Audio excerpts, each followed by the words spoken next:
Finals on June 24th. Experience the tradition on pay-per-view.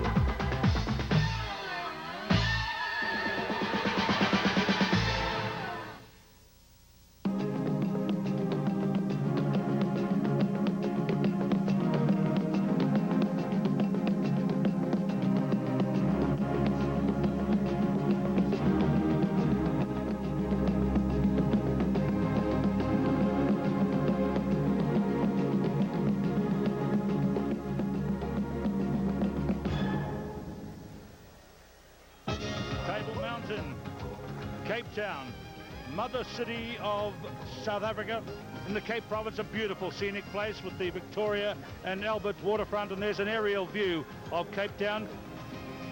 This city bidding to be the host of the Summer Olympic Games in the year 2004, and indeed lately some reports say that's the favoured city to host the Olympic Games. Cape Town, venue of this afternoon's Rugby World Cup second semi-final. Here's the location.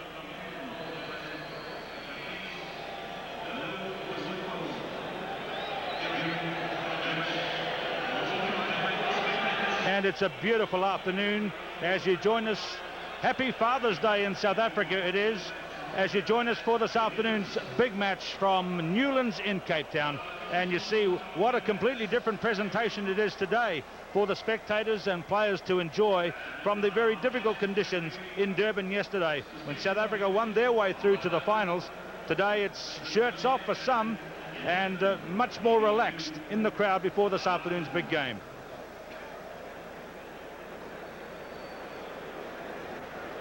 Yes, indeed. Signs here. There are the New Zealand supporters sitting in the crowd, some of them all set for this afternoon's game. It's a very big crowd and a very big atmosphere for this game, and we're getting set for a good one between New Zealand and England. Today the England team bid to play their way into their second World Cup final, and New Zealand trying to get in the final for the first time since 1987, when of course they won the Rugby World Cup. And a lot of fun in the crowd today. It's going to be pretty well a packed house, and that's a very good effort considering there's no South African interest in them playing in this game. The interest is high just in enjoying the rugby and seeing who the opponents will be for the Springboks next weekend. And of course a huge game for New Zealand this afternoon. We'd like to welcome our New Zealand viewers to this telecast today, and also our viewers on Prime Network in the United States, TSN in Canada, RTM in Malaysia, throughout the Pacific, as well as New Zealand. And John Hart is with me. It should be a tremendous game today, John. Yeah, I think it'll be a really exciting clash between two teams with contrasting styles. Let's meet the two teams now. Back to John Hart in just a minute. Fullback for the New Zealand team, one of the young stars of last season in this, and his biggest test yet, Glenn Osborne. As for this man who's been one of the real stars of the tournament, Jonah Lomu.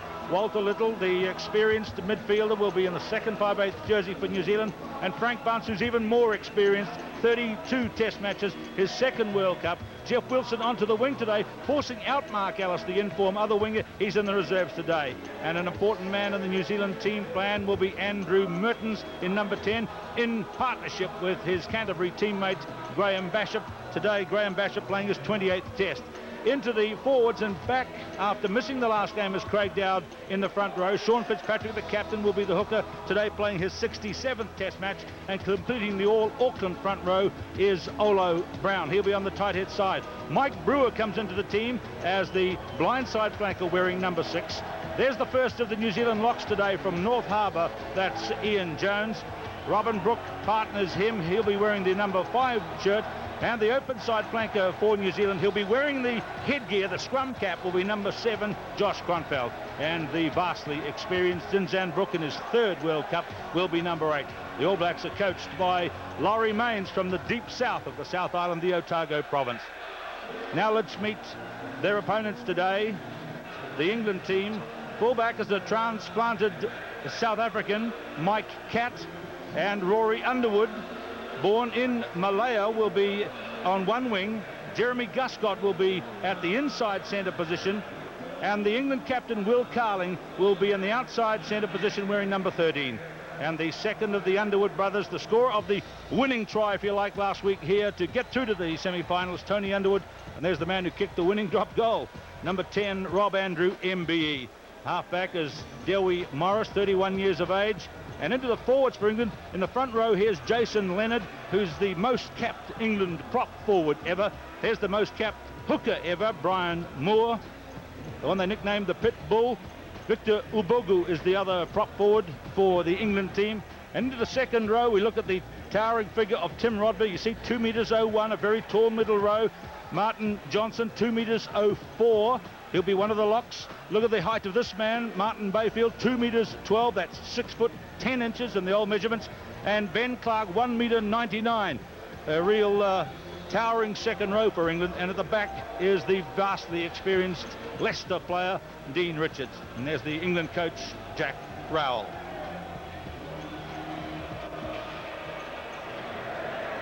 Excellent ground service, John Hart. You've been down there and had a walk on the pitch. Yes, the ground is in superb condition, just a little bit soft where the, I guess the shade is, but in superb condition, not much wind. The conditions really are made for the ball to move today, and I guess that's what we're going to really wait to see, because I'm sure the All Blacks will try to move the ball. Certainly they'll put the ball in the air at times, but I'm sure they will be out to speed up the game, to play the quick lineouts, to move the ball through their hands and test this English defence. England, by comparison, we would look, I think, to try to get their dominance through their back three, and Dewi Morris and particularly Rob Andrew. But don't be surprised, in my view, to see them try to move the ball occasionally today, because they believe that the All Blacks are slightly exposed in defence out wide, and that way they may try to attack. If it's not with the boot turning the young wingers back, it may be with quick ball to try and have Tony Underwood running at Jonah Lomu.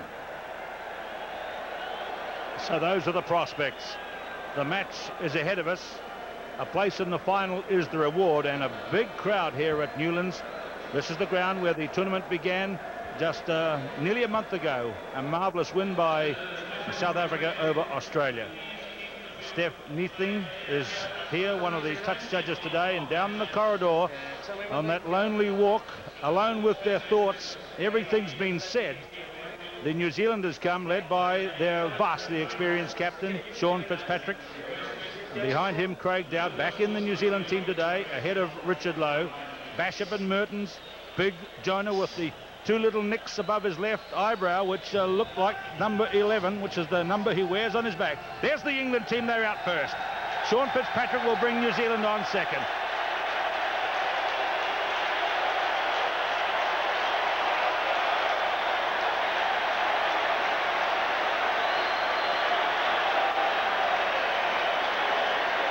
Onto a beautifully grassed Newlands field comes Will Carling, captaining England, extending the world record for captaincy in a test match. 52nd time today, and they're all looking very set for this afternoon's game. Temperature 23 degrees. New Zealand players there. Sean Fitzpatrick captaining for the 27th time, but he's the world record holder for most tests by a hooker in the number 2 jersey. That's 67 today. Second highest is Brian Moore, who's his opponent this afternoon. Lots of flags, Union Jacks, New Zealand flags, the England flag, the Cross of St George, and the players forming up now for the playing of the national anthems today. Remember, today's referee, we'll meet him a bit later, is an Irishman, Stephen Hilditch. So now all is set for the playing of the second semi-final, and the formality now, the national anthems.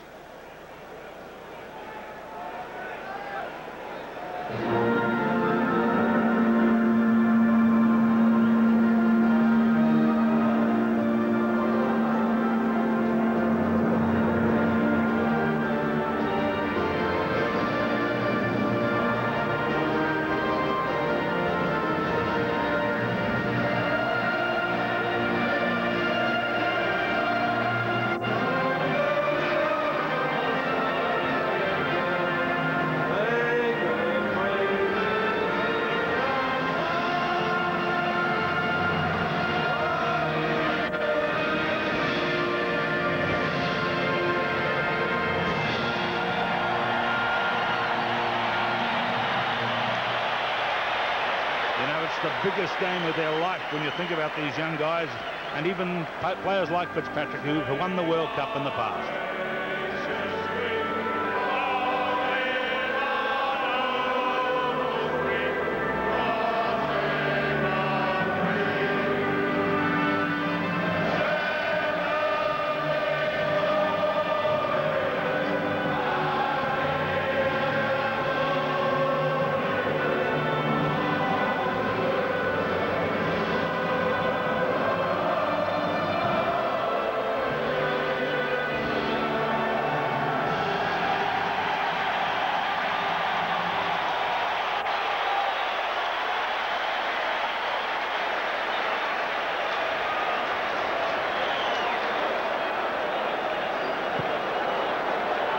The last time these two teams met in late 1993, England were the winners by 15 points to 9.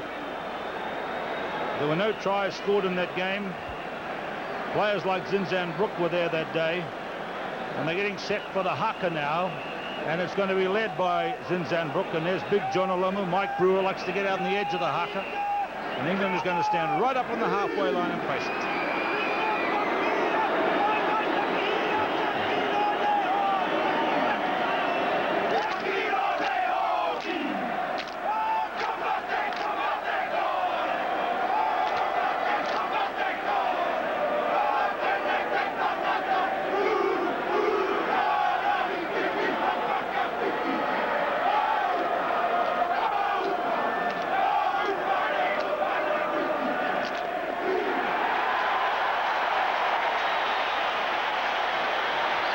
So much of the New Zealand team's hopes rest with Jonah Lomu. There is the New Zealand team with 4 changes, including 1 positional from the side which beat Scotland in the quarterfinals. Wilson onto the wing today from fullback. Osborne is back there. Brewer onto the blind side flank. Dowd back at prop forward. And all is set as we meet the England team. It's exactly the same team that won here 7 days ago in that dramatic quarterfinal victory over Australia. They've gone with confidence with the same 15. Coach Jack Rowell believes these are the players to take England into their 2nd consecutive World Cup final. There's a lot of crackle in the air, John Hart. Certainly is. It's a tremendous atmosphere at Newlands. The All Blacks are a very focused looking team today. The haka was done with real feeling, and no one did it with more feeling more than Jonah Lomu, and he really took it to the Englishman, and he'll be the player they'll fear. He'll be the player that is really, he's the player that set this tournament alight. And if he can get it right together today, if he can get the ball in hand and make the breaks at the speed of a loose forwards, which could be a crucial factor to a All Black victory this afternoon. There's the New Zealand reserve camp there. Mark Ellis second in the back row there, particularly unlucky to miss out. But some nervous young men there awaiting the outcome. They've said they can do no more, John. Yes, I was talking to a few of them just before the game, and Strawn was saying he thinks the preparation's being as good as they could have got it. They've done it well. They're well prepared. Lucky to go into the game without injuries, and they really haven't had a bad run with injuries, which is very important in a tournament like this. Belfast headmaster Stephen Hilditch is today's referee. His touch judges are Frenchman and South African, Joel Dume and Steph Neathling. Dume to the near side, Neathling to the far side. So it's a truly international panel here this afternoon as we get set to go.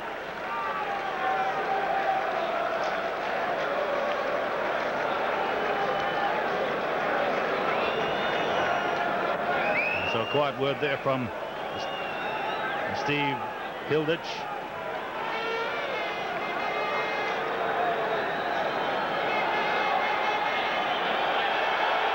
So away they go in the 2nd semi-final, and straight away it's kicked to Jonah Lomu, and there's a fumble by the England team, and Walter Little has got New Zealand away to a good start.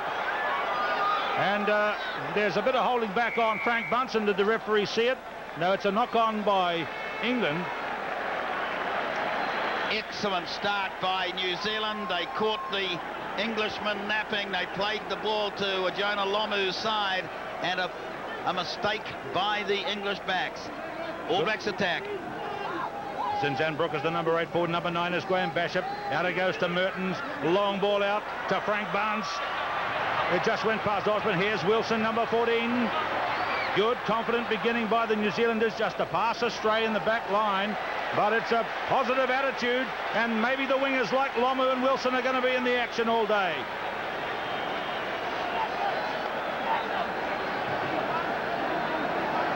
Excellent start by the All Blacks, trying to get the ball on their hands. Good clearance from Mertens and Bashop.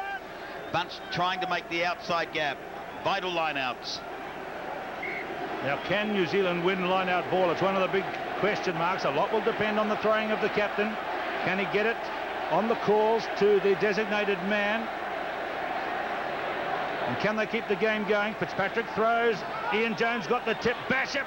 Mertens have a good pick-up. He was a bit of a clean out there on Andrew Mertens. Guscott. Osborne is there. England now, a bit of erratic play there by Osborne. New Zealand goes back to halfway. And now Bashop to Mertens. Tremendous run there by Mike Brewer. New Zealand have begun the game at the pace I think they'll want to play it. Walter Little. Frank Bunce takes the tackle. No sign yet of an early penalty by referee Hilditch. Bashop again, New Zealand maintaining possession. Wide to Lomu. He's got the bounce. He's handed off his opposite. Lomu.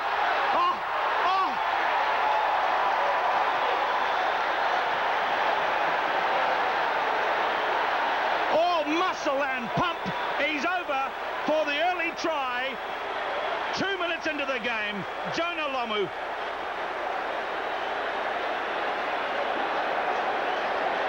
A standing ovation. Let's enjoy this again. What a sensational start. Bashop did it well. He cleared the space. The ball went a little wide, but Lomu pushes off one. And then Carling comes at him. He puts him off. And then he goes straight over the top of the last defender and scores a brilliant try for the All Blacks.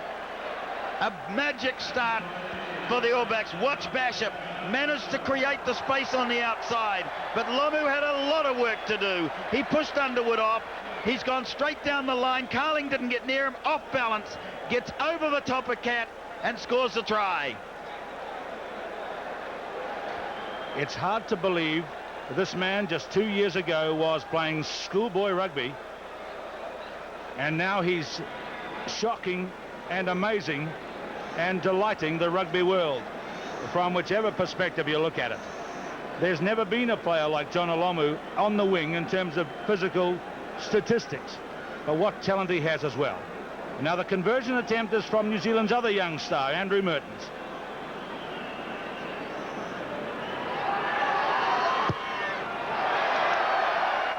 Mertens pushes it away. Some excellent play by the All Blacks, but once again, to me, Graham Bashop played a very important hand because it was he who went back and got the ball when they were under pressure. He created the attack on the right. The ruck was won, and then he made the distribution. A brilliant start from the halfback, who's had a very, very good tournament. Rob Andrew, the star from last week, is to kick out. The amazing thing is we've had 4 and a bit minutes of play, and England have hardly touched the ball. So it's a grand beginning by New Zealand and a big jump by Robin Brooke. Bashop. Straight to Walter Little. Look at the confidence and daring of these players. Osborne. Not 2 and 5 minutes. Little. It is 2 and 5 minutes. Kronfeld. The big question is, which was the better try? That one went 80 metres.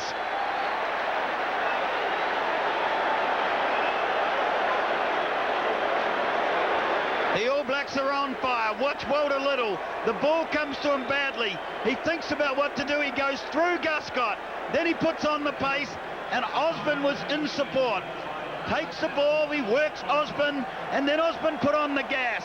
He goes to Cat, he gives the ball inside to Little, and Little plays the angles well. Gives it to Osborne, held up, but the Kronfeld is there in support to get the try. They're on their feet in the New Zealand camp. Well, Norm Hewitt is. They surely can't believe this either. This is an absolute dream start for the All Blacks. but they're breaking the English defence with hard physical running. John, they must show courage and daring and discipline in playing this game. The discipline looks to be there. The courage and daring already well displayed.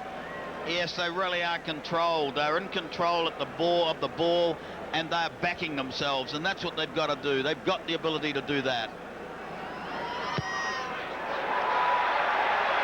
As cold as ice is the young man from Canterbury. And look at the watches. 6 minutes gone. New Zealand 10, England 0. Kronfeld's try is converted. New Zealand 12, England 0. Kronfeld's try is converted.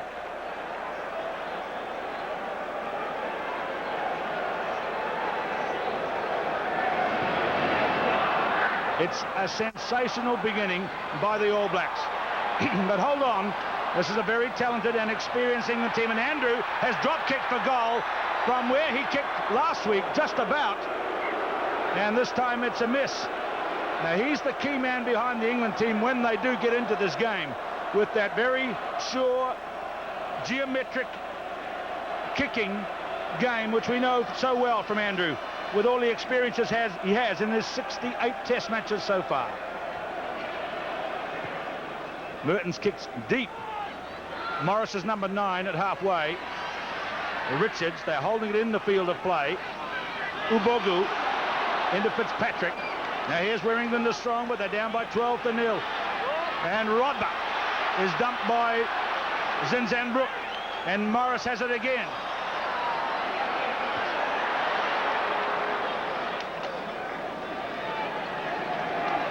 Interesting, John, we've had all this play. No penalty yet. It's a standard practice in rugby. There's a couple of penalties in the first few minutes. The referee is controlling well and not looking to blow the whistle. He's giving the players the opportunity to play the game. Lomu a try, Kronfeld a try. A wonderful conversion by Mertens. 12 points to 0. And there is the first penalty. And that's against Graham Basham. He was ahead of the back feet. Somebody is down here in the New Zealand team. It's Kronfeld.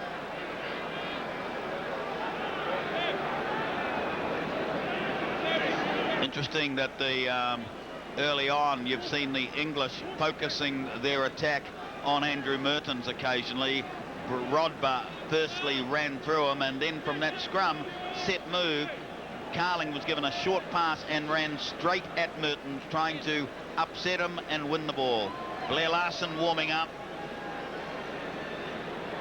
Heavily bandaged leg, has been in doubt all week. Kronfeld, who's been a very important player for the All Blacks in this tournament, he's up and limping back into position. Rob Andrews will have a long kick for goal to try and get some credibility into the English team. Just a bit of concern about the hamstring there of Josh Kronfeld.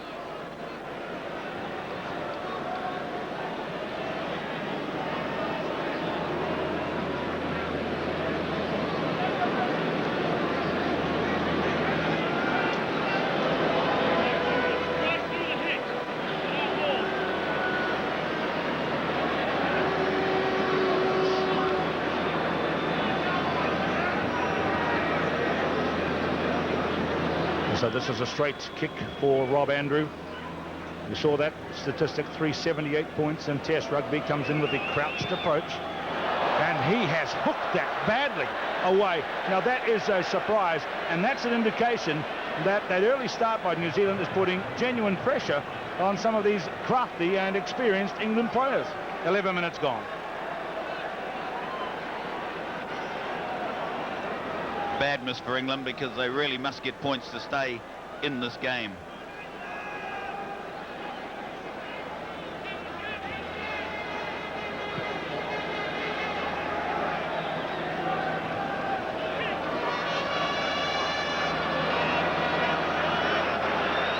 Keeping them guessing. The referees just said hurry up. And so Mertens this time kicks it deep, and it's an awkward bouncer. And it goes to Tony Underwood. Here's his first chance to run. He sights Lomu and then perhaps thought better of it. That's what it looked like. Kronfeld has ripped in hard there. And there's a penalty against Moore going over the top. Johnson. Martin Johnson, number 4. There he is. He once played for the New Zealand Colts, Martin Johnson, when he came out and had a season or 2 in the King Country. Yes, I had the privilege of coaching him in that year, and he's certainly grown to be something very, very strong in the middle of the English pack since those days. So it's going to be a chance for goal for Andrew Mertens. Well, the All Blacks hit England with a firestorm right from the start. When the referee turned, you saw the referee turn just before the kickoff and speak to Mertens. He said, "Which way are you kicking it, lad? Is it just a standard kick?" And Mertens said, "Yes, sir." Then when the whistle went, he promptly kicked it the other way. So they were giving absolutely no secrets away, the New Zealand team, not even to the referee, before the start. There's the score up there, and 11.5 minutes gone.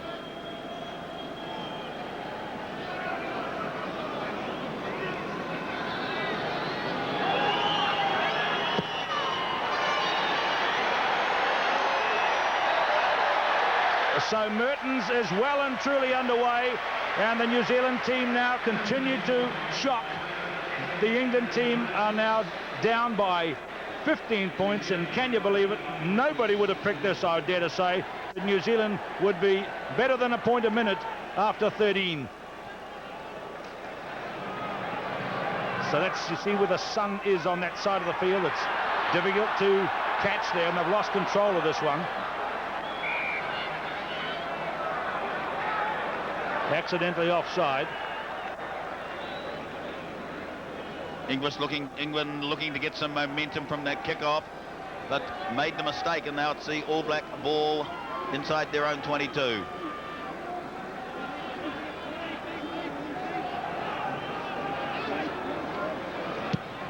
Mertens. Big thump. Good save. Not a great kick, not going for too much distance. Very important, however, to hit touch, and he's done that. Kicked 2 very important goals in those first stages of a game to really give New Zealand a really demanding, a top start. Referee Hilditch insisting on the gaps. There's Johnson at the front. 2-4-5-3. Behind him is number 5, Bayfield. 6 is Rodber. 7 for England is Clark. 8 is Richards.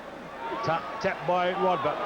Ubogo. Now, was that a knock on? The referee says it was not forward, so Morris gets it away again to Andrew. And there's the first test for Osborne at fullback. Carling coming on him. Osborne took it well. Where's the ball going, though? It's on the New Zealand side. Bashop makes the clearance.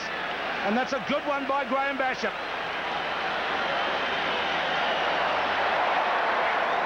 Outstanding play by the young fullback there. He had a very difficult take. Guscott challenged him in the air, and Osmond equal to the challenge.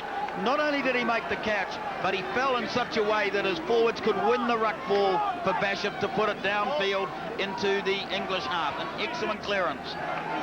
So halfway line slightly to the right for the throw by Brian Moore. Kronfeld is number 7 for New Zealand. 6 is Brewer. New Zealand are going well at line-out time. They've got that one off the England throw. Away to Mertens. And there's New Zealand's high test for Mike Catt.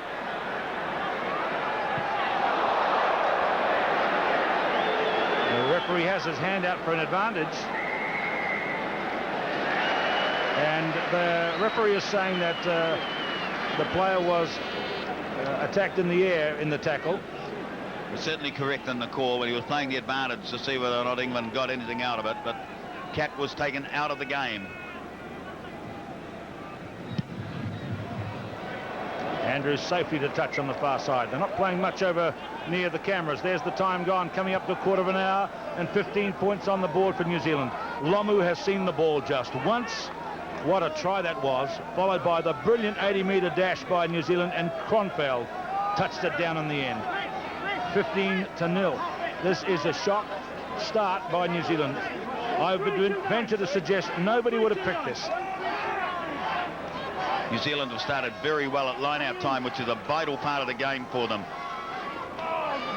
Bayfield, Morris, Andrew, Guscott, Clark in midfield. This is a very big England pack, and they have it. Morris has come out with the ball. Andrew, a long angled one. Now this is the one they think they can get behind Jonah Lomu, but Osborne has it covered, and Jonah's going to have a run or a kick. Boom, he's put a big hoop on it, and it's gone to Cat. Cat again, and that one is way wide, and so there'll be a line out back where he kicked it. That's out on the full. Mike Cat, who went to England on a holiday. He's never been on the losing side.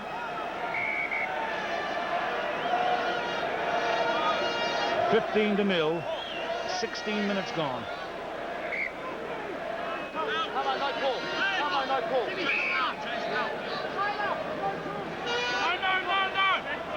Now Steve Hilditch wants to speak to Sean Fitzpatrick.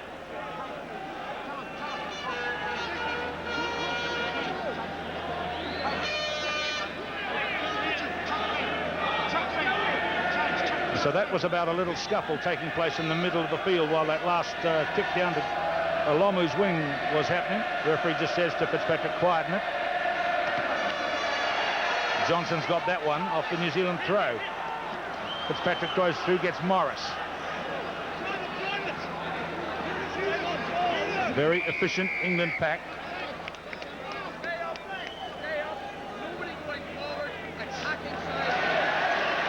Referee ruled that there was a ruck, neither side going forward. He's given it to the attacking team, so it's an English scrum. And this is where the All Blacks will want to put some pressure on. First opportunity, Uvogo under pressure on this side already. Here it comes, up and under. Offside. Well, that was the one that was heading for Jonah Lomu, but it never got there because the referee pricked the offside. It's a penalty for New Zealand on halfway.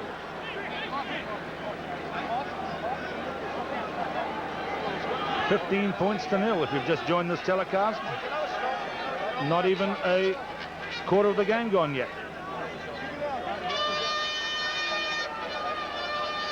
So they're going for touch to get the line out throw in. Nice little kick by Mertens, just gains about 10 metres, and now New Zealand's line out tactics will come under scrutiny again. And so far in line out ball it's 3 to England and 2 to New Zealand. And that's the vital part of the game. On the New Zealand side, Robin Brooke is very athletic, lock forward, and Andrew's getting in the way there. Referee says play on. Johnson. Bashop gets across.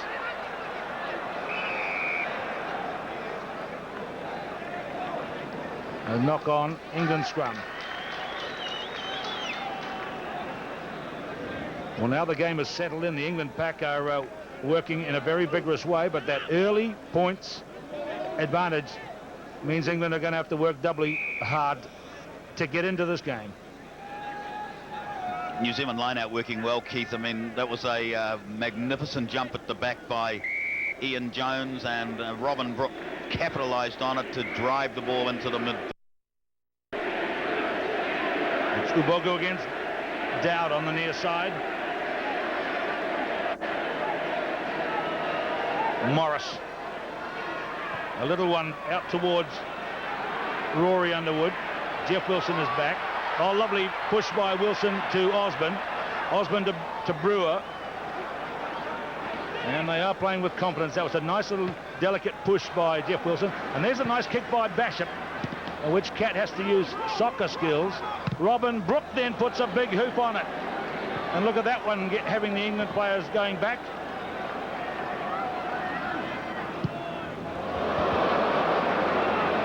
Slide kick by Ben Clark. Zinzanbrook, he's trying a drop kick from a million miles out. What a goal!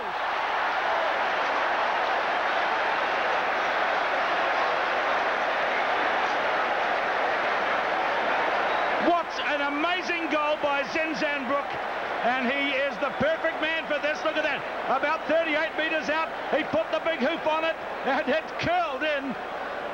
He'll never stop talking about that one, John, as long as he lives. That was a great kick.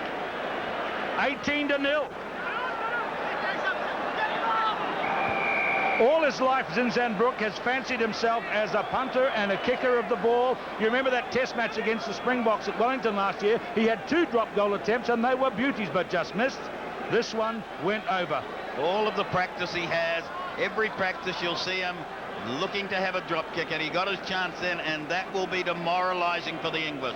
A poor kick, I think it was Carling who kicked for touch, missed it badly. His forwards sunk their heads as Zinzan-Brooks' kick sailed between the posts, and that was a real knocker for the English, who are really having trouble getting into this game. John, that's a compliment to all those games that Zinzan-Brooks plays with his teammates, having little side bets about who can kick this goal, who can kick that goal at practice. He got the opportunity in a World Cup semi-final and banged it over. But here's Andrew trying to keep the gap at 15.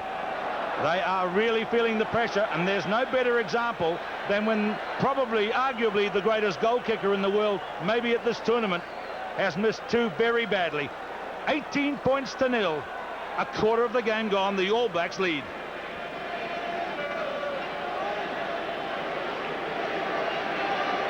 Has anybody ever kicked the drop goal from the forwards for the All Blacks, John? I can't remember. I think Colin Meads or Wilson Winneray got one away in Adelaide sometime.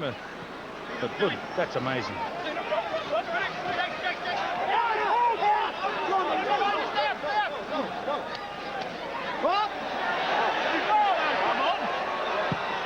High ball, midfield, Robin Brook. The All Blacks are playing with tremendous confidence. You know, there are little things happening throughout the game where they're just relying on their skill. Saw an incident before where Wilson went back and flicked the ball up to Osborne, and then in the back forwards then they flicked it away to him again.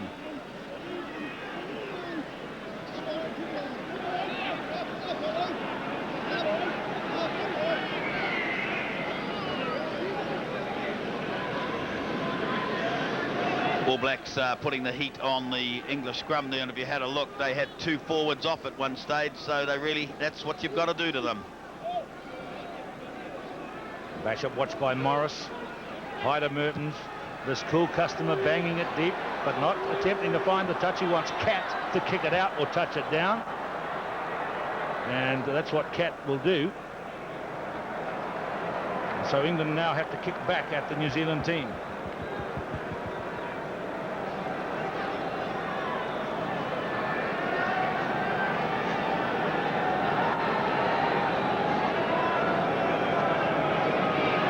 See that here in the Cape, a lot of support for New Zealand, but I've got to say there is huge support here for England, kicking into that area of bright sunlight again. That will gradually disappear off the field, that shadow, and we'll play the second half without any problem with shadow at all.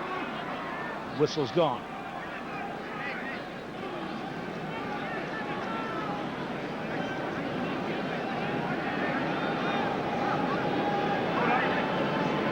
Jack Rowell there in the centre of the screen, a solemn look on his face, the England coach.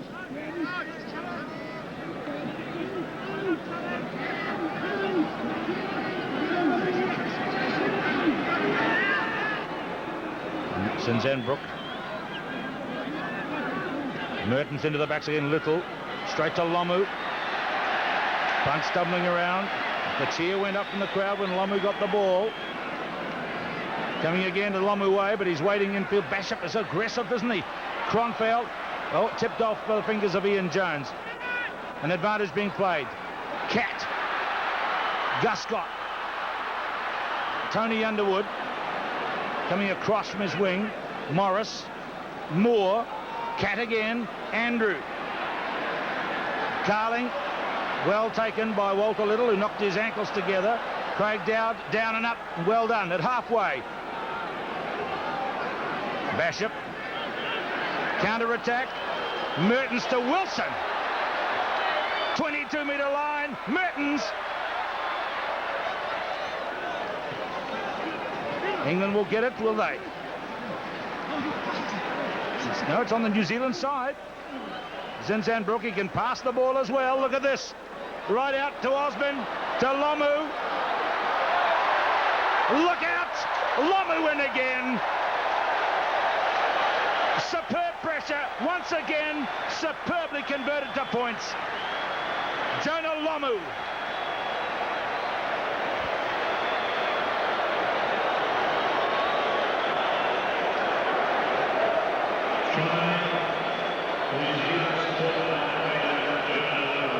Well, another brilliant brilliant piece of rugby from the All Blacks that is playing the game at such a pace. Look at the pass from Zinzambrook.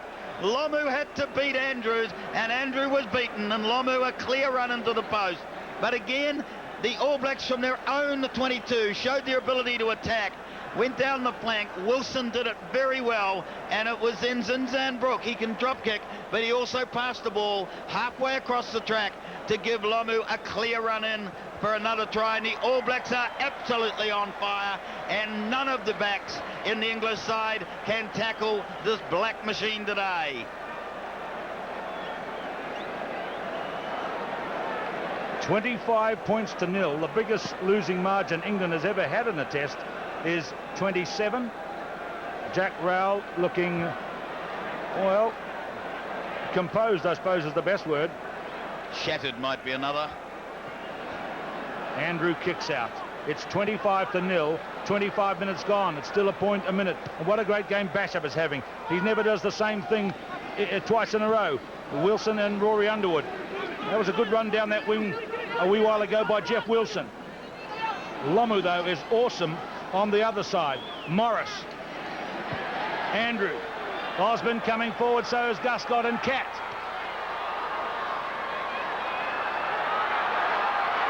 "20 metres out. Basham again. A deflection by Rodber.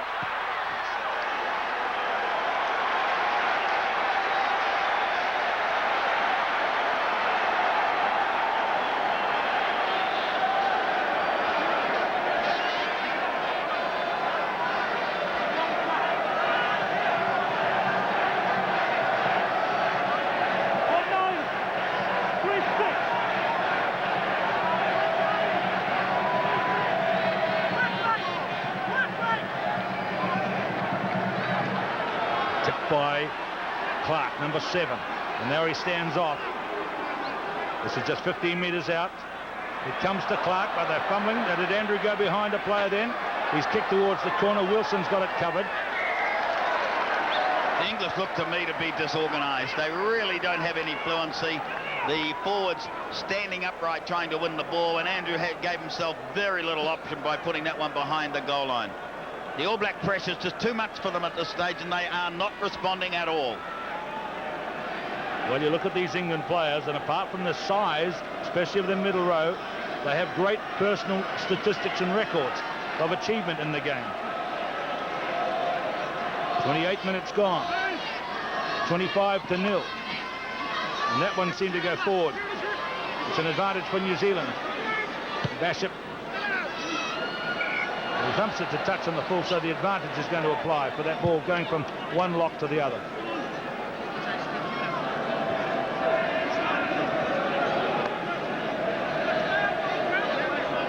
All Blacks playing with such confidence. Mertens to look for the clearance here, or will it be an attack?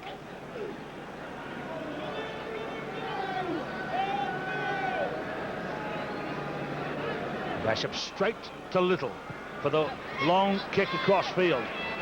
Cat has got it covered. Wilson is there close by. Mike Cat is known as the runner, and he was scragged by Bunce, and now Moore seemed to protect the ball a bit there. And the referee goes back to an earlier infringement. 10 metres for Basham ripping the ball away.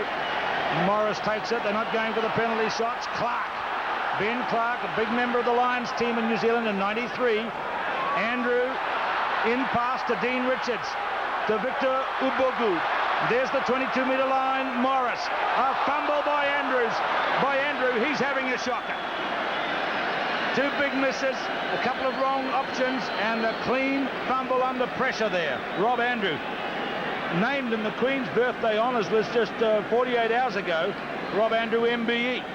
Well, he might have been reading the papers a little, because honestly his game is not on song here today. That was the first time you actually saw the English team get a little bit of momentum through the forwards. Ubogo and Richards creating it, and then a very good ruck ball with a try scoring opportunity on. Still had some work to do, but Andrew has dropped the ball.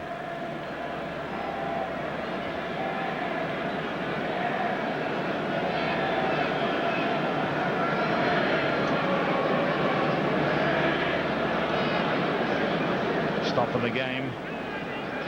A buzz in the air. Martin Johnson was the injured player. It's going to be a New Zealand put in.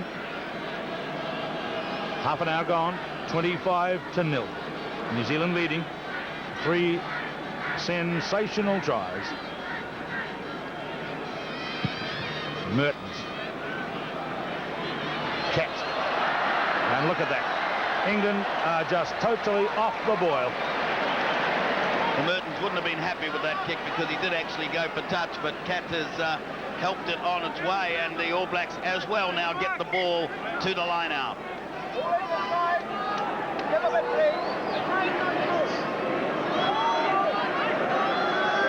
Look to Ian Jones at the back. 4-man line out.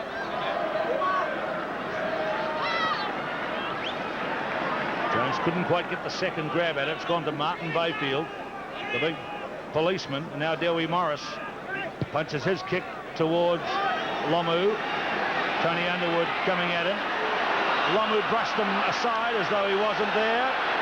He goes right through the famous England tackler Tim Rodber.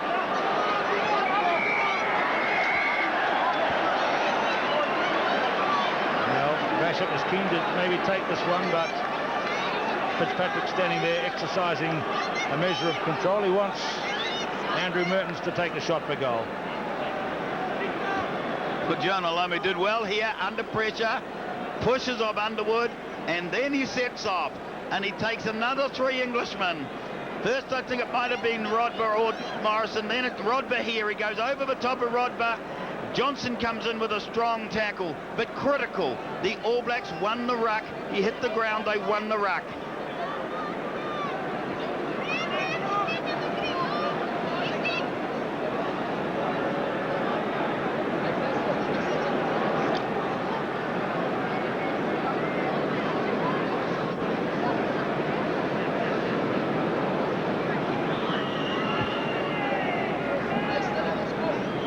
Nearly 50 metres out on the angle for Mertens with 33 minutes gone. So it stayed right, and Cat touches down. 25-0, 7 minutes to play till half-time. A disastrous start for Will Carling's England team.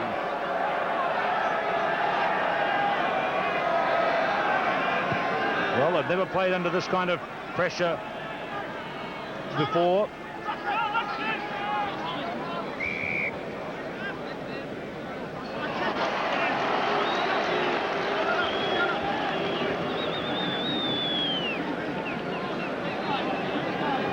So turnover there has gone to England.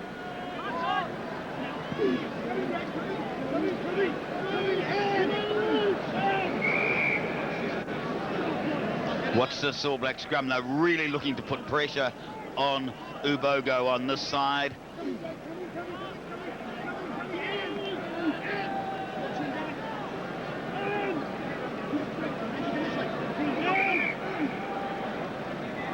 All Blacks firstly pushing the shove and then trying to screw the scrum to upset the delivery for the halfback. But once again, they're attacking on this side, and then we'll see if they try to screw. This time it goes down.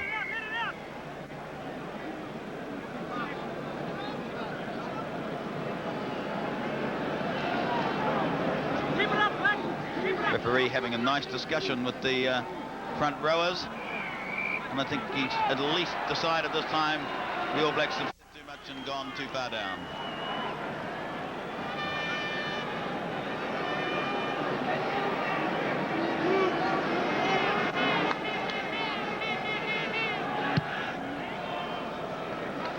Morris is urging the English side on, but they're slow to the line out. The All Black camp must be very, very happy with this magnificent start.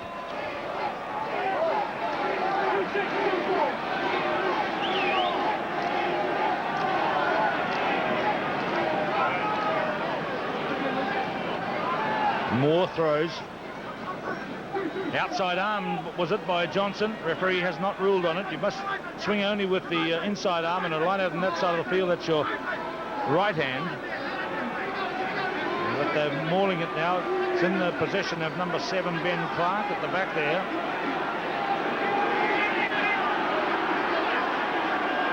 So England have broken free. They're about 35 metres out. Richards rips.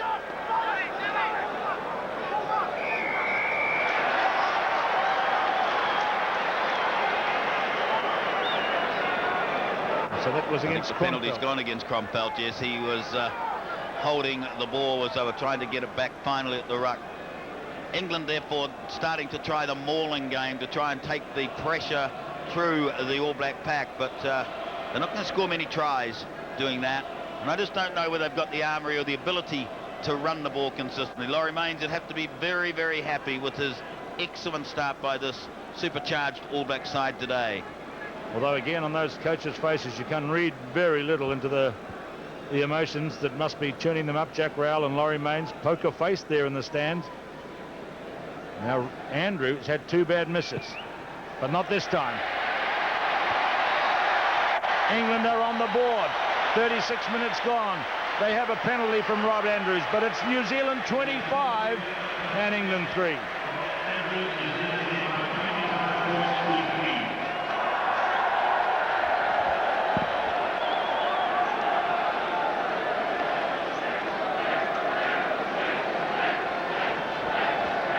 Watching the ball in the air from the kickoff. Mertens will be targeting for Ian Jones, for Robin Brooke. Well, it's on the New Zealand side. Where's the referee saying?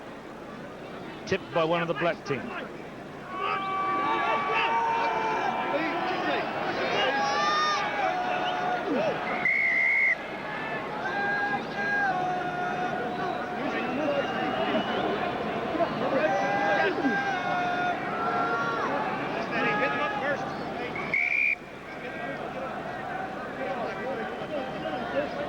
Scrums are untidy, Keith, at the moment. Both sides trying to put the pressure on.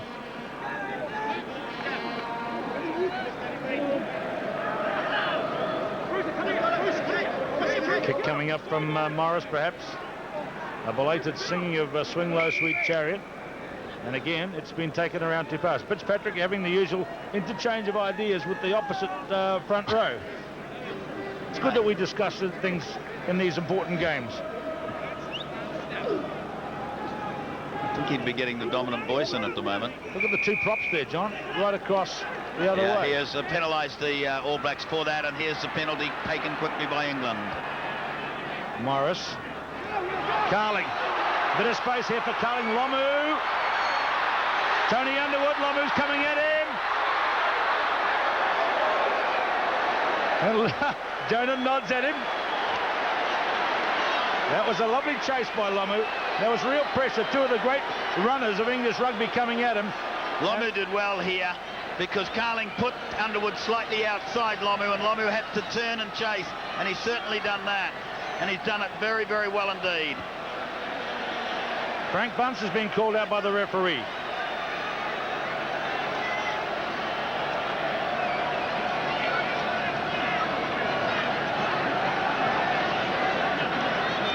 He has claimed that Carling was taken out late. He's played the advantage and calls this an advantage. I'm not sure England would see it as an advantage. A line out to the All Blacks when they could have had the penalty 20 yards back.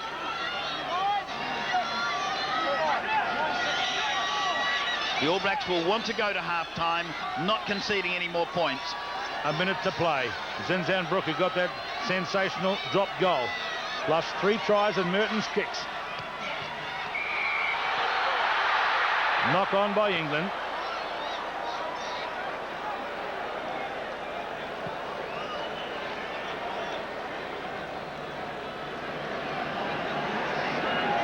Referee's getting a lot of advice from the English forwards here. And so we're right on half-time. It's 25-3. The All Blacks lead England.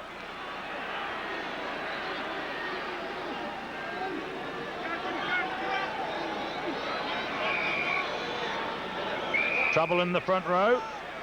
Further exchange of ideas. And they're pointing at Craig Dowd, who might have let go a little rip in underneath. A lot of finger pointing. And the referee, the headmaster, is going to call out the naughty boys. There's no need for that.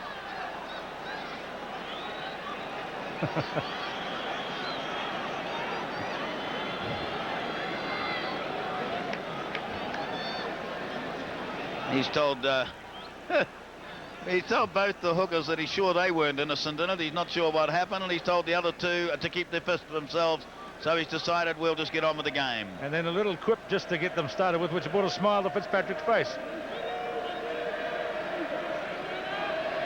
Right on half-time, and again they crab the scrum across the field. Penalised Ubogu for going in on the angle. So here is an All Black free kick. Looking for the quick one. Well punted by Mertens. Back to Caddis. Not quite half-time. Cat, the big thump. Straight to Osborne. And he's claimed a fair catch. Well, a lot of question marks about Osborne, John, but he's had a few problems in the tournament. He's had a very good first half. He's had an excellent start. I mean, he showed a lot of courage under the high ball, and he's got into the game on attack. What a magnificent first 40 minutes by New Zealand. They lead by 25-3. They jog to the new half-time position. England walk dejectedly to theirs. There's the half-time gap. Stay with us. More action after half-time.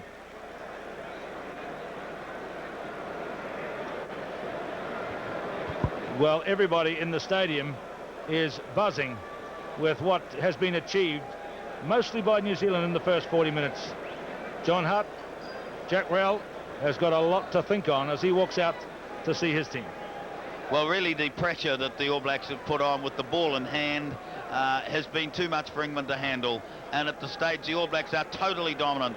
England really don't seem to have any organisational skills to get out of the situation they're in. Their key players, Rob Andrew, not responding to the pressure. But the All Blacks, the young guns, are certainly playing well. The pack is getting the ball that they so badly need. And now they've just got to come around and start the second half in the same fashion, to keep positive, not to sit on a lead, but to make sure they keep taking the game to the English, because the English defence has been extremely brittle. England camp working through how will they come out in the second half. They would have done all the work all week. They would have talked about how they're going to play the game. They would have talked about the control that they would have looked, how they were going to defend in the midfield. All the things they wanted to do haven't happened. And now the challenge for them. Do they come up with their heads high with a big second half? Can they regroup? All Black supporters ecstatic, absolutely enjoying this magic power. Crowd, I think, stunned to a degree. Stunned in the fact that no one expected this.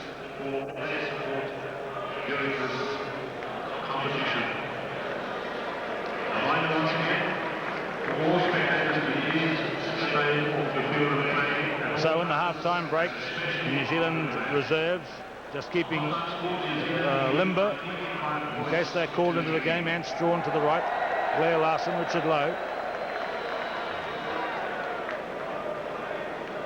And lots of support from New Zealand in this match this afternoon.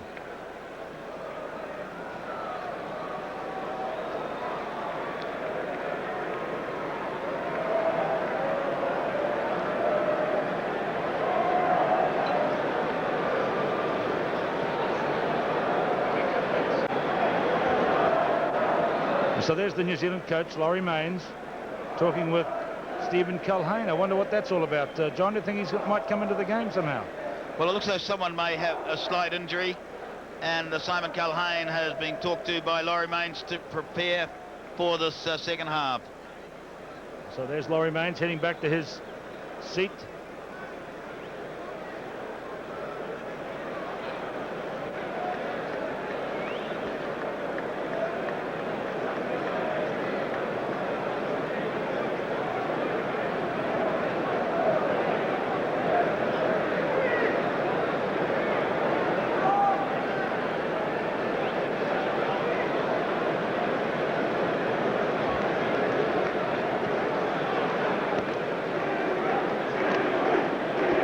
So still half-time here at Newlands in Cape Town. And you can see that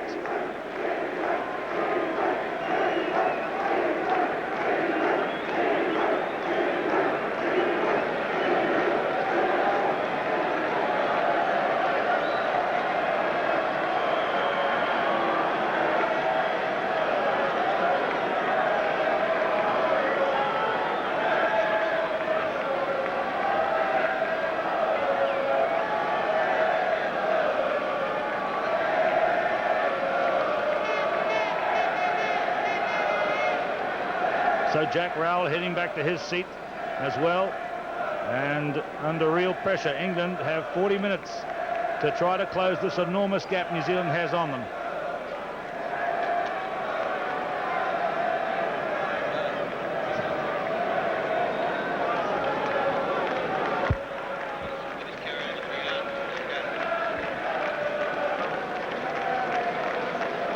So you can see, I think, by the looks on those young people's faces, they're not happy with the scoreline at the moment.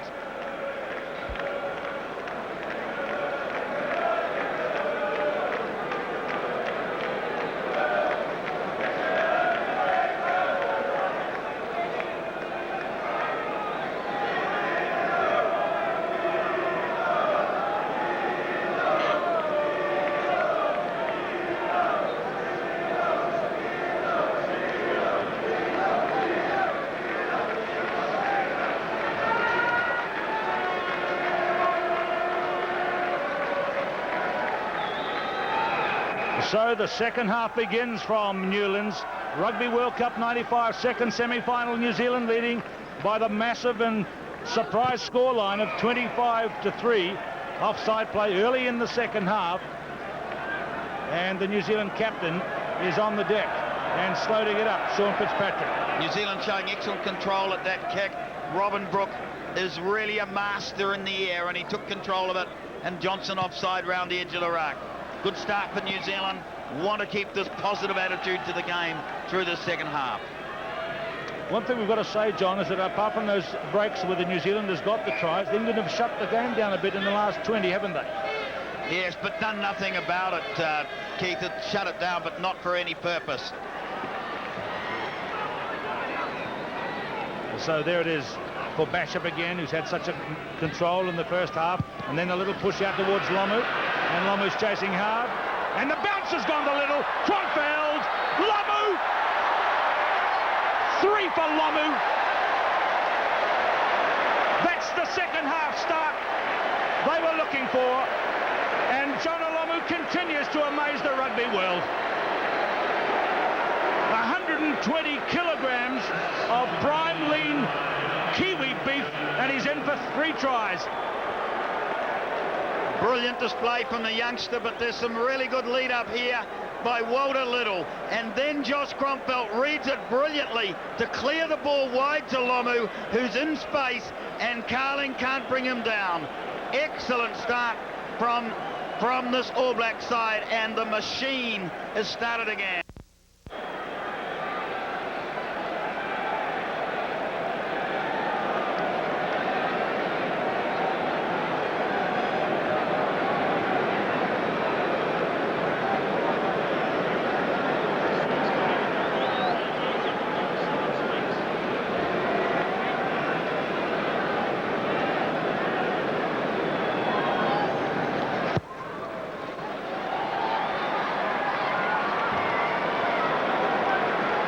John Lomu, the sensation 95 World Cup.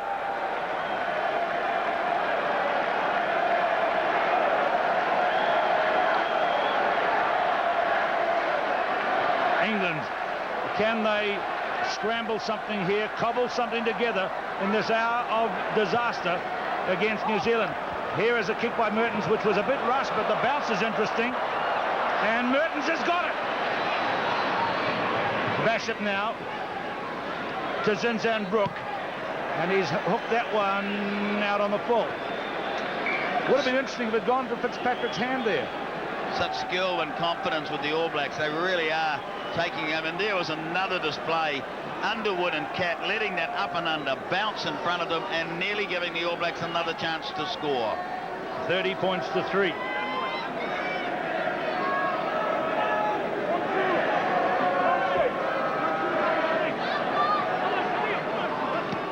back on the New Zealand side. A backhander this time. Zinzan can put the kick out on the full. The lineouts in the first half were very even. And with that one going to New Zealand, they're all set square at 6-all. And the penalties were 6 to England and 4 to New Zealand. Ian Jones has had a magnificent line-out game. Now, he had some question marks about his performance against Scotland. But, boy, as he come up trumps here today, he's getting some very vital ball for the All Blacks. Rodber, Morris, Andrew, Guscott. The tackle was Little. No, it wasn't. It was maybe Bunce.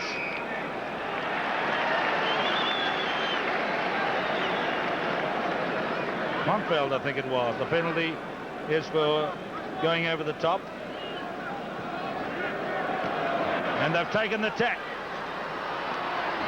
And there's a head high by Lomu, which might be punished. Joel Dume has the fag out and the trouble on the far side.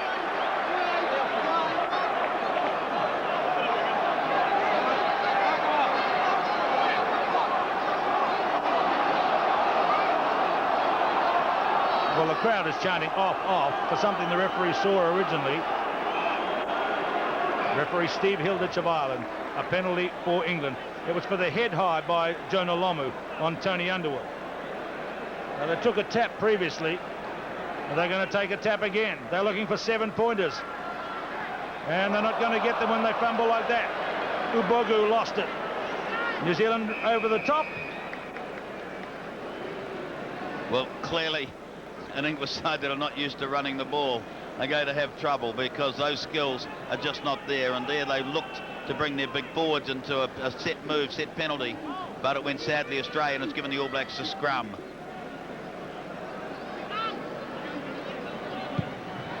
Another big drive by Mertens, finds Cat. Osborne lets it bounce behind the goal line.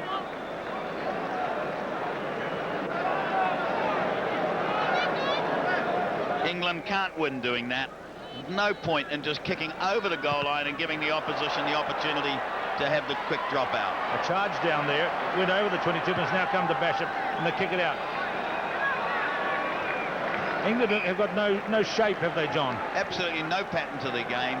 They don't know how to attack from the back. They're not getting back in numbers, and therefore just kicking aimlessly. Tap penalties, not organised. They really look a very, very ordinary side.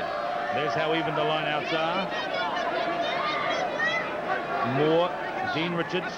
Some of these guys have a lot of football. Bayfield going high there. His 26th test match. Dean Richards is 45th. But being cleaned out here at the moment by 30-3. And no edge in the back line to offer as yet. Carling. Tony Underwood and Lomu again. Lomu had him in control all the time. Excellent defence. John Lomu. Underwood put outside him. He didn't get phased. He sat with him. He let him go outside, then grabbed him and threw him into touch. Not a pretty tackle. But very effective. Effective, and Lomu's had a dream game. 3 tries. Millions of words have been written about him. And I guess all the writers here in the thousands will be looking to their laurels to come up with new stuff to describe this power sensation. This runaway truck in the New Zealand back line. Well, he's well offside. Excellent line-out take from Robin Brook then. Again getting control for the All Blacks.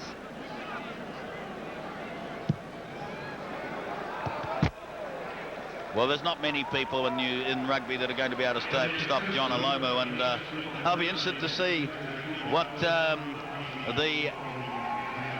South African winger Small has to say this week in the preparation going to the final. There's Clark disrupting. Little swings it clear to Bunce.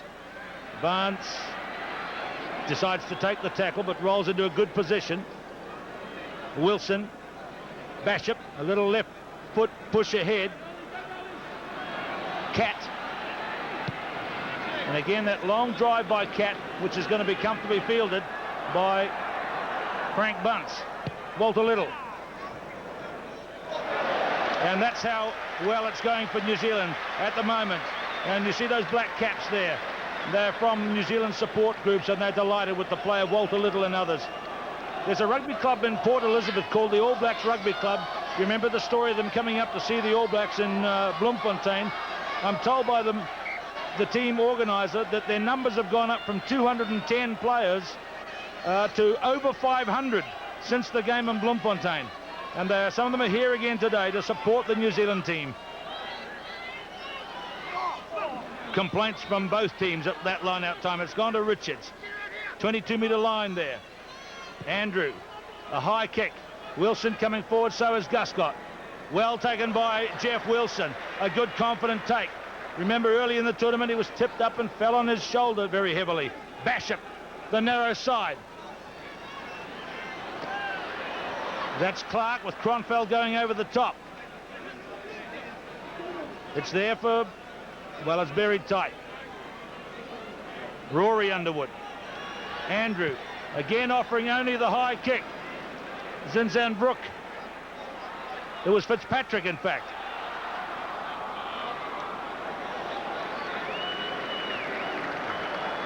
Well, I think the English have decided that rather than kick deep now, they may start and kick, just put the ball in the air. But really, they've got no chase.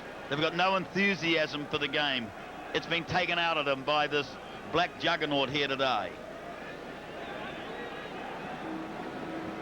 Black magic, John.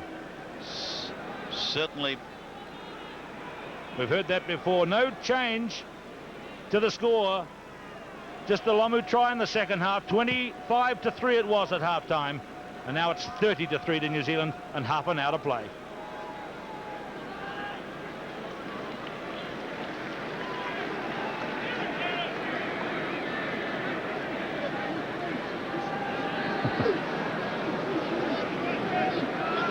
Brook. Basham. Pop to Wilson. He's outside his man. Osman. Basham. Basham away. 35-3. The hits keep on coming.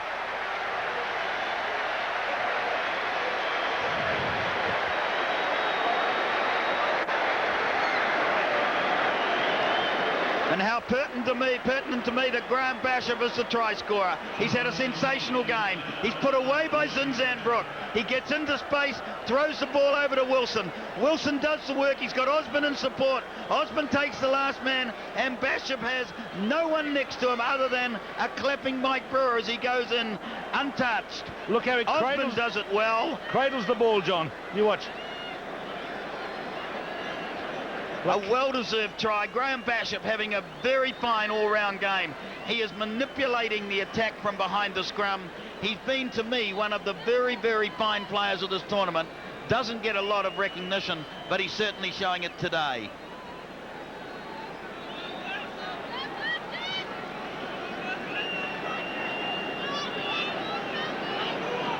Listen to the hum in the crowd.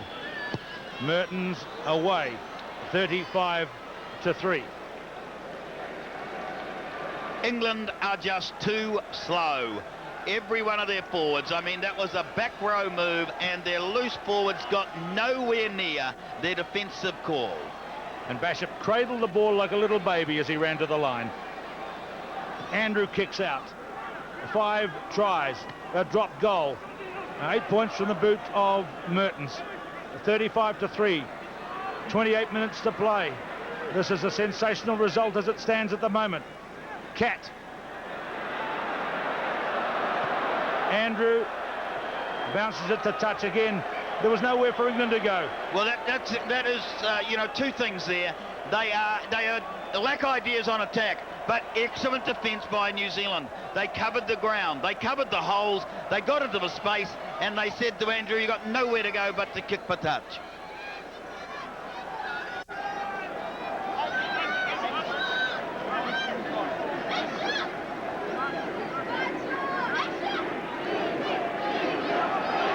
Jones and Bayfield, tall timber of both sides.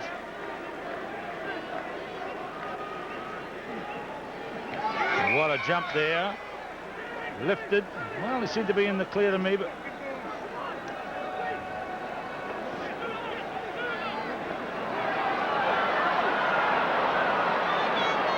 Morris. Ubogu, 10 metres out. This is England's best position for a while. Clark, 2 defenders on him, Little and Olo Brown. Morris here, Ubogu. Thrown down by Kronfeld, still presented for Morris.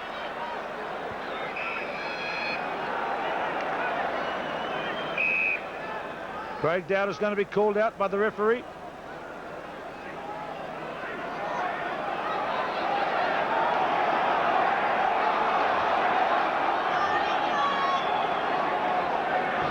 Craig Dowd is protesting that when the referee said he stamped on a leg. It's a penalty for England. They're going to take the tap. They're still trying for the big 7-pointers. 35-3 down. And look at the way they're all down, facing it. There's a nice little kick by Morris. A good move.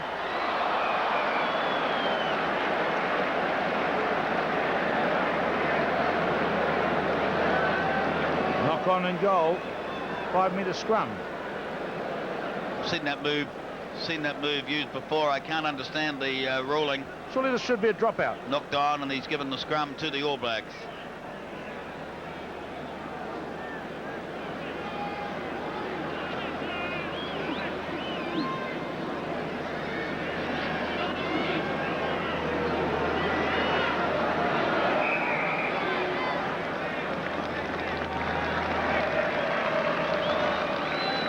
All Black scrum really taking it to England. Concentration on their places. They're not easing at all. They're keeping the pressure on the English scrum. Look how low they are in the second row. Brewer comes up, pushing hard. And Mertens makes a kick down towards halfway. Cat has it. Cat banging it high. Osborne has a ton of time here and claims the fair catch.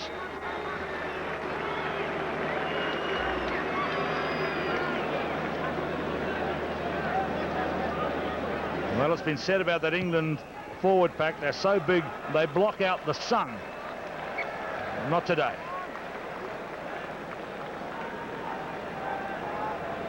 A slow shake of the head from the man in centre screen, Jack Rowell.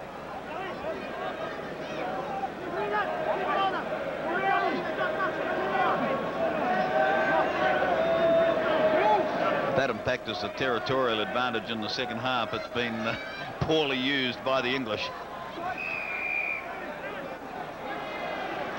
Tap kick, penalty against the All Black forwards. Clark and Rodber, 22-metre line. Martin Johnson, Ben Clark.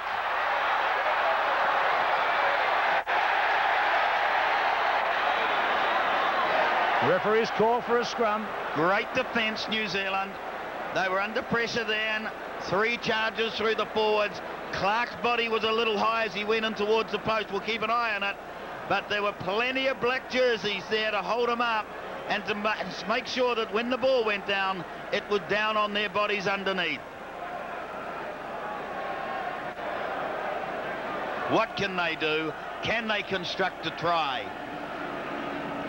Will it be a blindside move with their loose forwards? Or will they try to spin it to the left to Andrew? Clark has got, Rodber's gone away to the right. Rodber gets it now. Bad pass. Osborne a little knock on there. A teensy knock on. A scrum for England, a metre short of the line. Again, but England just failing to do the basics of controlling the pass then on that blindside move. Something new going to have to happen for an English backline. They're going to have to do something out open. Rodber crashing for the line. Well stopped again. Kornfeld paying the price for that one. Andrew. Guscott. Cat. Caught again, short of the line. Morris. Andrew. Richards. Hooked back on the New Zealand side. Now it's gone to Dewi Morris. Underwood. And they've got the try.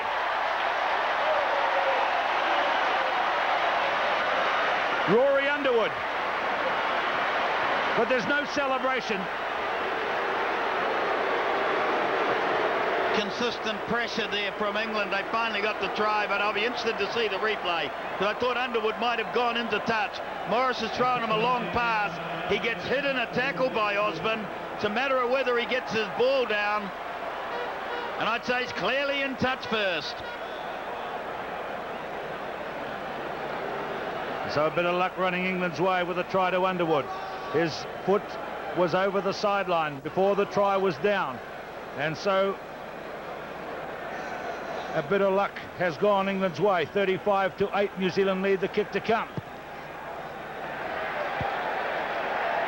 And that's a fine kick by Andrew, and it's 35-10. England have scored their first try.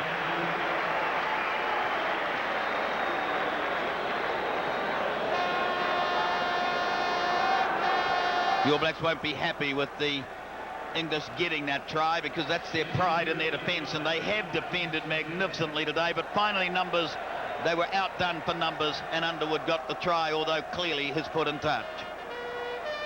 And there's a little mistake by Mertens. Now this surely will be a signal to New Zealand that they've got to tighten up and maintain their discipline. They've played with the courage and the daring, but the disciplines must be maintained. 3/4 of the game gone. They've split. England have split both sides. Whether they'll use Carling to the right or Andrew Catt and Guscott to the left.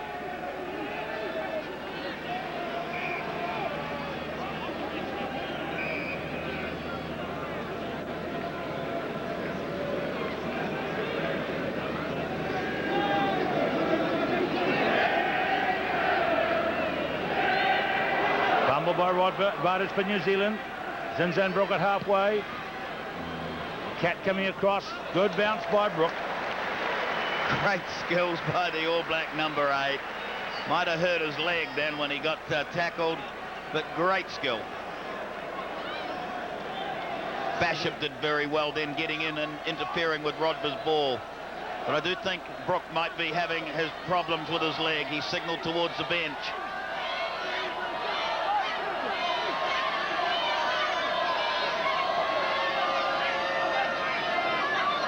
So Larson may come into the game.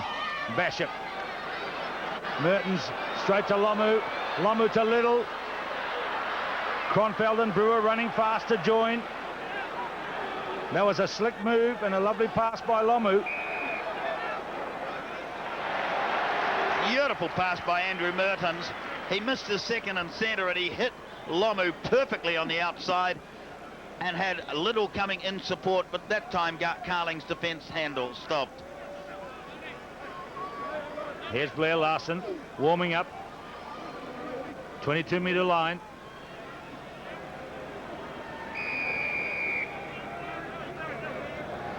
Robin Brook's been called out by the referee. Robin Brook has been called out for some incident there. Fitzpatrick as well.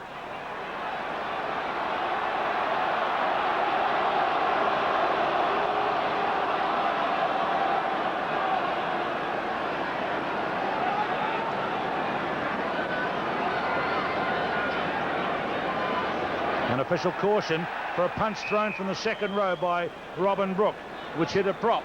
But unfortunately, I think it was a black prop he hit. An All Black prop.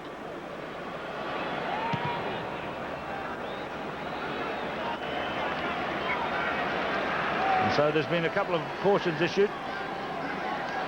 Well, look, they're claiming there was a headbutt by Brian Moore in here. So there's Brook number 5, you see him towards the left.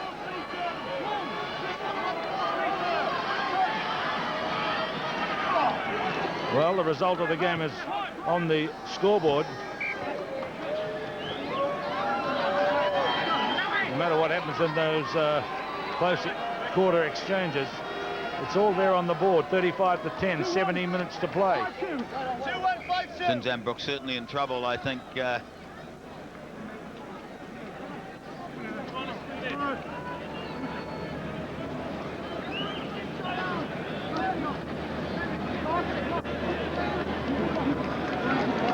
So Brook is, well, it doesn't look too serious. What a drop goal that was. That inspirational drop goal that pushed New Zealand out to 18-0. And this fine All Black leaves the field. And Blair Larson, once Brooke has been cleared by a doctor, will come into the game.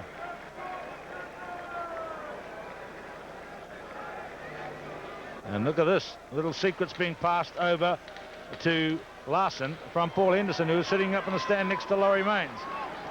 Guscott. Mertens makes the stop.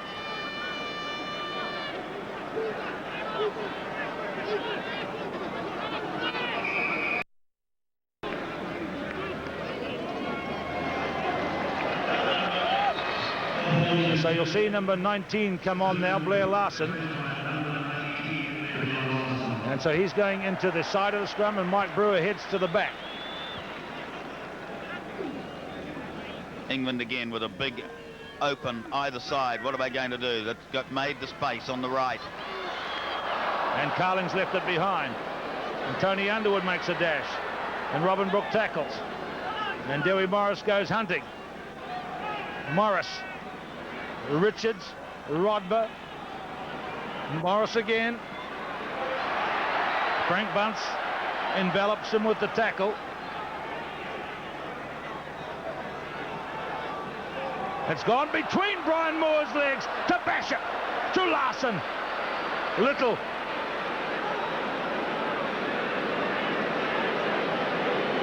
Basham again.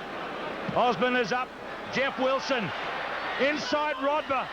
Osborne again. Osborne. And Wilson's forward pass. Some of the reputations of the England tacklers are in tatters as a result of this kind of running.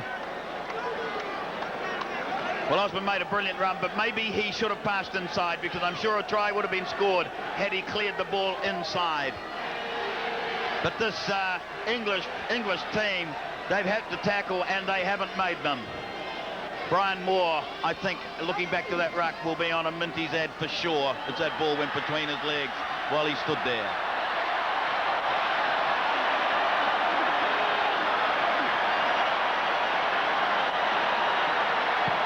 Back to the kick, the clearance. And up at the other end of the field, way out of the picture, there's a disturbance. Someone is on the field. And there's about 20 policemen coming in to take away a streaker. And that might be the first streaker of Rugby World Cup 95.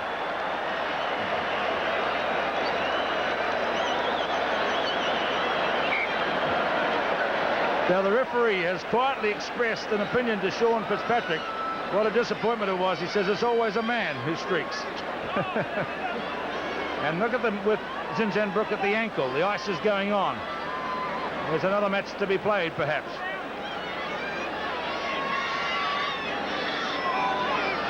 Robin Brooke. Outside arm is called that time by referee Hilditch.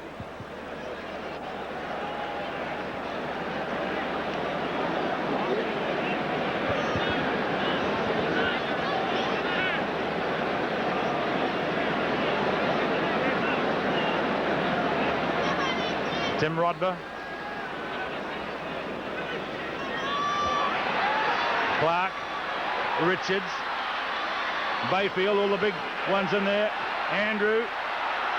Carling. They've got the bounce there. Rob Andrew again. Clark.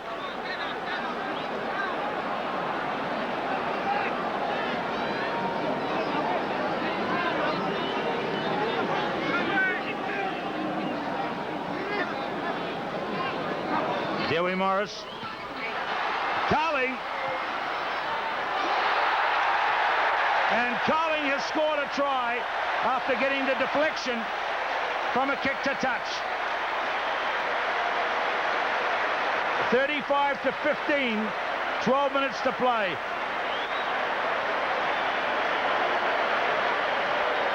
Well, he really has had to do something, because I think he's been one of the major disappointments for England today. The ball went right from Andrew's quick hands, and then Carling puts a little chip up in the air.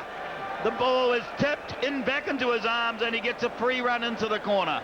But I was just looking at him in 2 earlier movements, Keith, and he showed no interest at all on attack.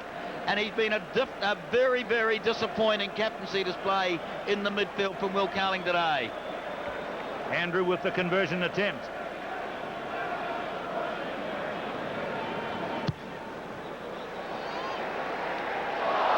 It's deflected away. 35-15, just a little over 10 minutes to play.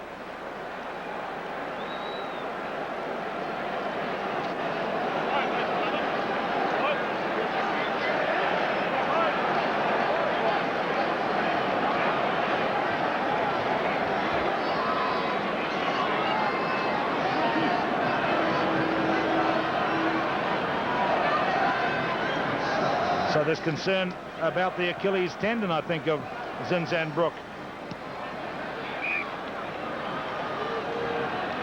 Two mistakes from the New Zealanders at kickoff. They're just getting a little untidy, and it would be a shame for them to finish this way, because they'll want to go off the field knowing that they've really put England to the sword. But England are slowly getting some pride back into it, and are being helped at the moment by a few inaccuracies from the All Blacks. Richards, Morris, intercept by Basham, Lomu, hands off Tony Underwood, Lomu, heading for 4. That's the most brilliant quartet of tries you'd ever wish to see.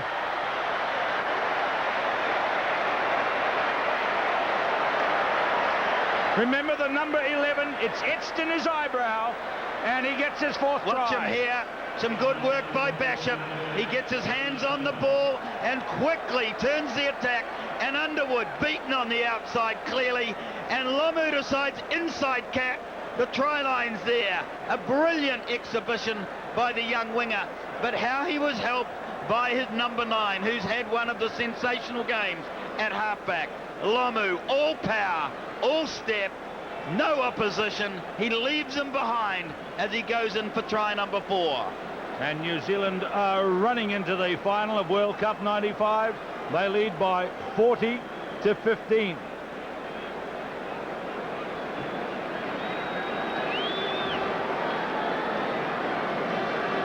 The highest score New Zealand ever scored against England is 42. And they've equalled that today. 42-15. It was the same score in Wellington in 1985, but look at this, man. 4 tries today. James Small will no doubt be watching this display of power on that wing, working out what can he do about it. England played out of the game by the brilliance of the New Zealand team effort. England have tried to muscle their way into the game in the last quarter of an hour, but they've conceded that try to Lomu after scoring 2 in a row, Rory Underwood and Carling. And now a penalty has gone their way. 9 minutes to play.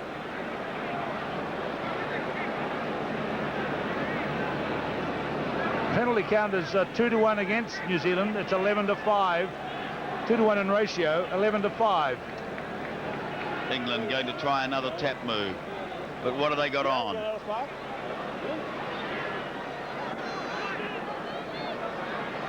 Andrew, Guscott, Carling, ripped away by Moore, tackled by Fitzpatrick. Jeremy Guscott, referee signalling an advantage. The All Blacks were clearly offside. Tap and run, Ben Clark. Carling! 2 for Carling.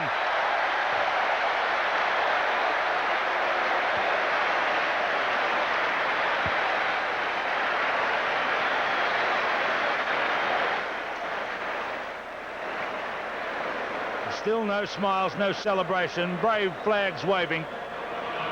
Morris does well. Clark throws the crucial pass. He puts Carling outside the defence. Lomu holds, as he should have, on Underwood, waiting for the inside tackle, but it didn't come. Carling, he holds Lomu out, and the saving tackle from Frank Bunce is unsuccessful. Carling coming into the game late, but I think he'll look back at the first half when he needed to be in the game.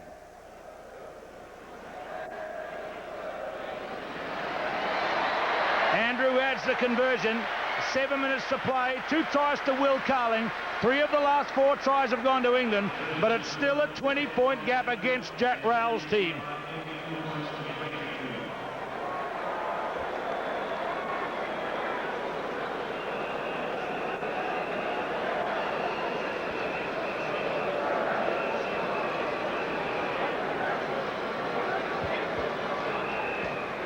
It's an advantage for England from lost forward by New Zealand. Morris kicking. Tony Underwood in the chase. Osborne, a fumble. Tony Underwood to Jason Leonard.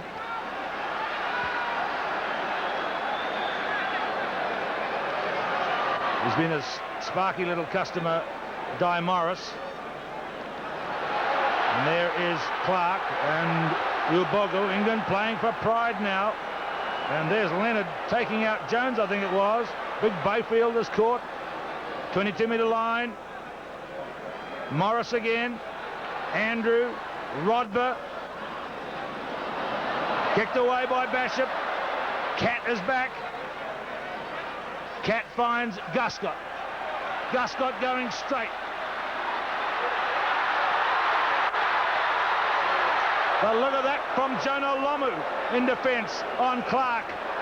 He slammed him from the ground, from behind. Jonah Lomu, a lot of questions about his defence. He came from nowhere to clean out Ben Clark. Look at this, John. Brilliant run from Guscott, but look at Lomu come in. I'm sure the pass from Guscott to Clark with 1.5 yards forward, but it didn't matter. Lomu made sure he capitalised on the opportunity. He hit him with the piano.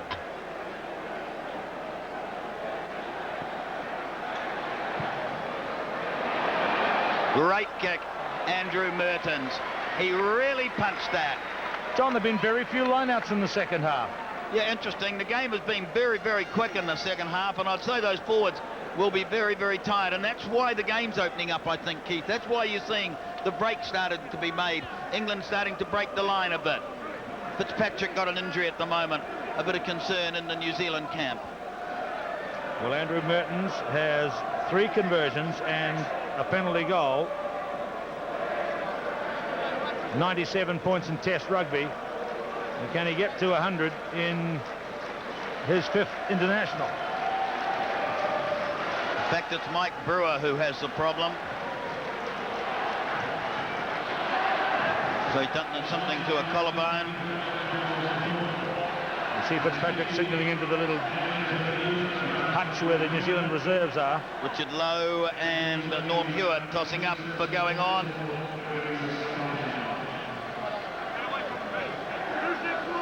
All Blacks will want to finish strongly in this last 3 or 4 minutes, and they will here. Well secured by Larson. Robin Brook, big pass out to Walter Little. The half break to Bunce. Good run by Bunce. Carried Carling with him. Nice presentation again for Bishop. Mertens comes around with a drop kick, and through it goes. It's 100 points in Test rugby in just 5 tests for the Little Canterbury first 5, and it's 45 to 22. He's the fastest to 100 points in Test history. Full credit to the youngster. You watch him position himself. He got outside Leonard, and then he's kicked back across the team, straight down the middle. Outstanding skills.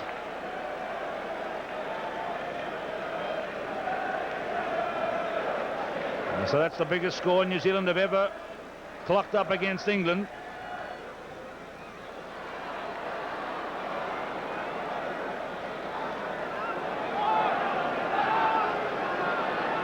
And what a final of the World Cup it's going to be in 7 days, 6 days from now. Rodber towards the 22. Back between his legs. Andrew, Guscott, away from Kronfeld. Olo Brown, the tackler. Again Morris. Again Andrew. Rory Underwood kicking for his brother's side, Lomu, and Lomu is safely back. Well turned, John Olomu, because that's something he's got to do. He turned early and always read the kick. Well done in defence.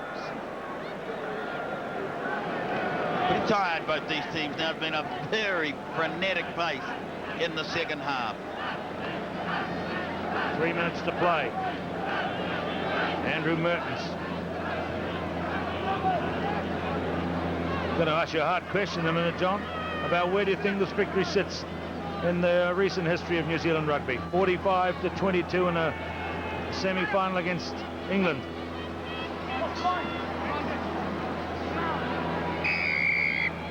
Another penalty for England, pulling it down. Taken by Morris, who's been a real sharp little player. Lobs a pass to Moore, to Ben Clark. All Blacks are calling for a knock-on in there. Corner flag in the background. They're trying to stay on their feet.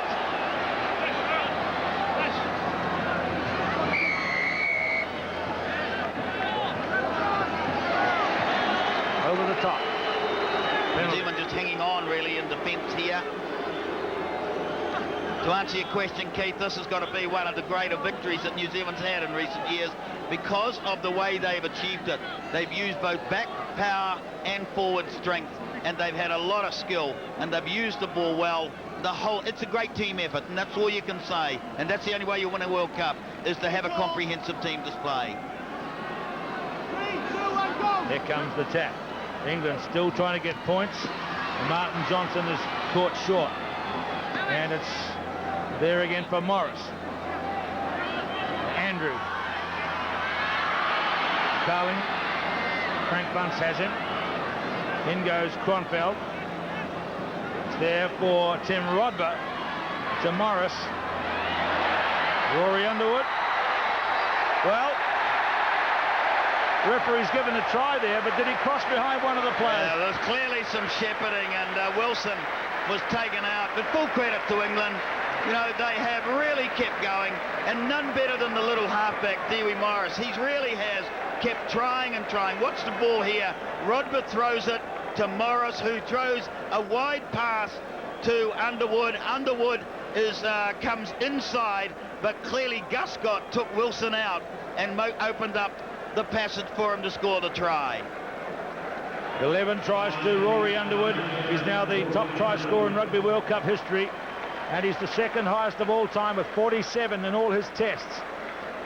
And this will probably be the end of the game at 45-27. New Zealand aren't interested in charging for the kick. There may be a 45-29 score line. It is. And New Zealand are through to the Rugby World Cup final for 1995 with this wonderful victory today, 45-29. And the young Kiwi supporters come on and pat the backs of their heroes, and none bigger than the one you see there. So admired throughout this country and throughout the rugby world. And 4 tries to John Olomu led the way.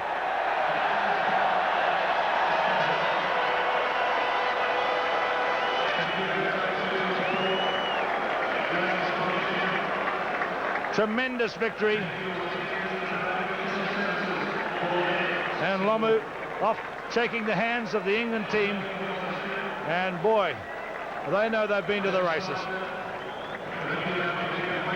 Carling, the England team are out. They finished strongly. They scored 4 of the last 5 tries in the game. New Zealand scored 6 tries and 2 dropped goals. 45-29, what a result.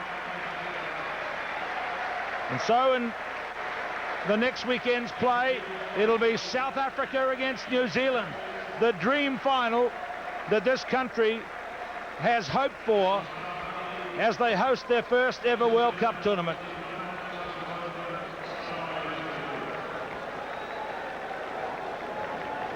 Desperately disappointed England players came to the sideline and sportingly clapped the New Zealanders off the field, offering them their congratulations. It was as much as they could do for a brilliant start by New Zealand, a composed middle, a slightly shaky finish, but who's worrying with a score of 45-29. John Hart. Well, we've just seen a great display by New Zealand, and whilst they've had some defensive lapses towards the end, you would be wrong to even quibble about that, because their power and strength, their magic ability of their backs to score tries, the forward pack, where we thought they might have problems, you must take your cap off today to the Robin Brooks and Ian Joneses at line-out time, who got New Zealand enough possession. And then the power in the midfield, Walter Little consistently searching. But for me, the two players of the game, clearly John Olomu, who had an absolute brilliant game, attack and defence, and that's a critical thing to say, because if he's had question marks, they've been in defence, but today no. And the others were Graham Bishop, who I thought sparked many of the attacks, was really an enthusiastic supporter of the All Black effort here today. But full credit to the All Blacks, that is one of the better all-round displays of rugby football that you would see. England taken apart, having no answers at the start, responding at the end when the game had got so fast and the opposition were tiring.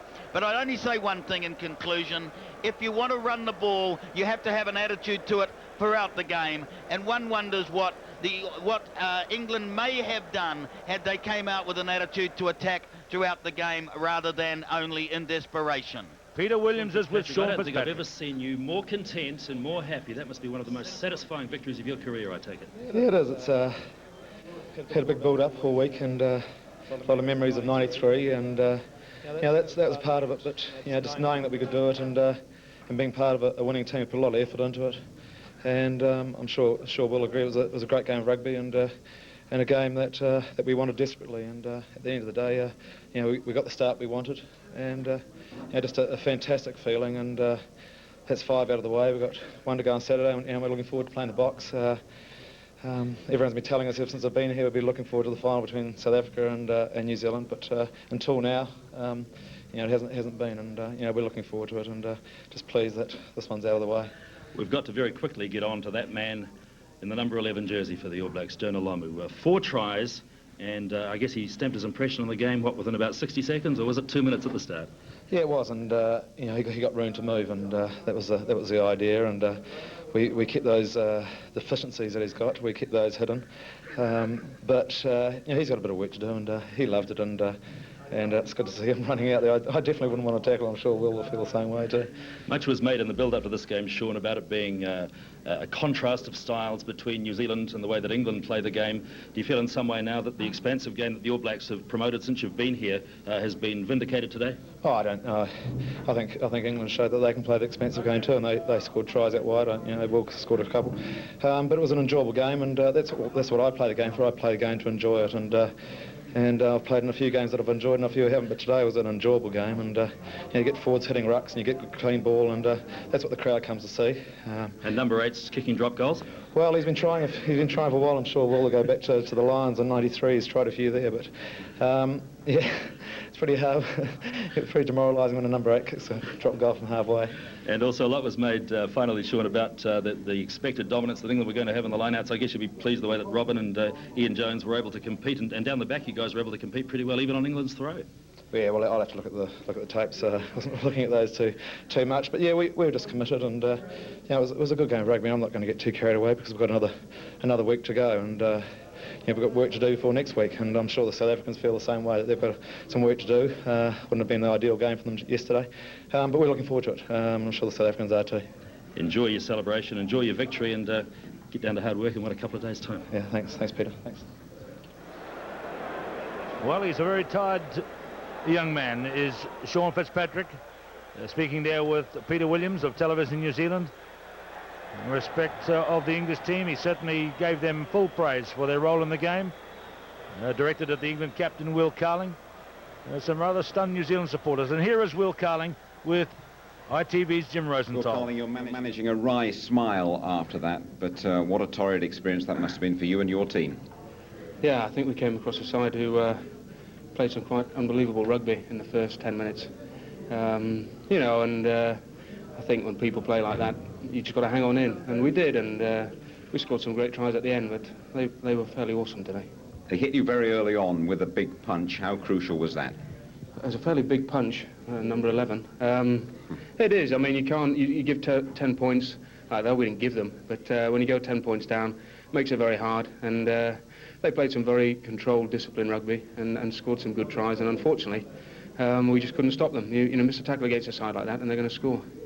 25 points down at one stage. You did come back pretty well towards the end. Yeah, I mean, I was, delighted to put a lot of hard work in just as a squad, not just a 15.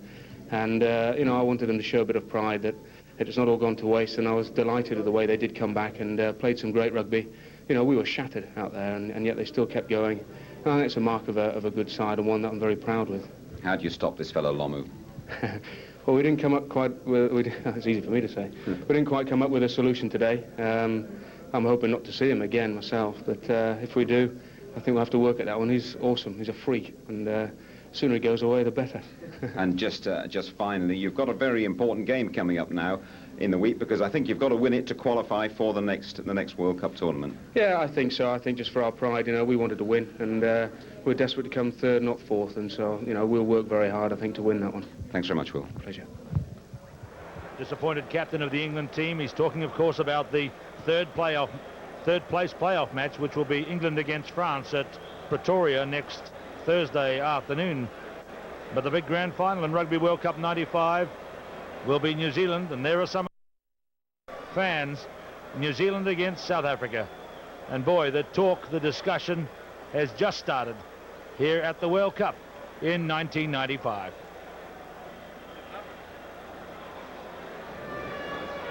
Let's have a look at this again. These wonderful tries for Lomu. This was the first one.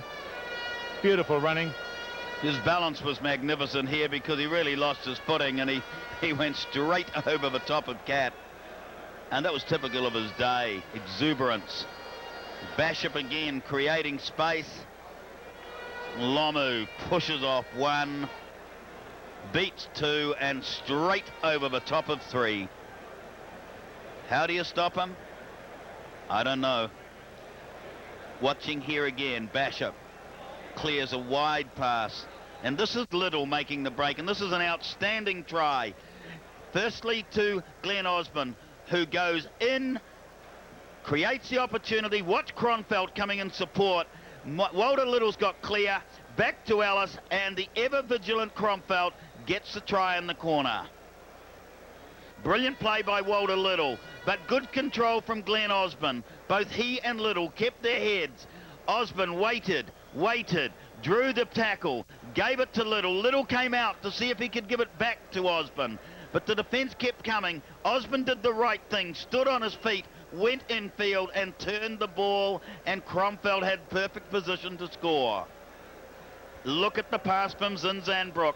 Cleared the space right across field, and Lomu, look at Rob Andrew. Oh, straight past him. Goodbye, Nurse.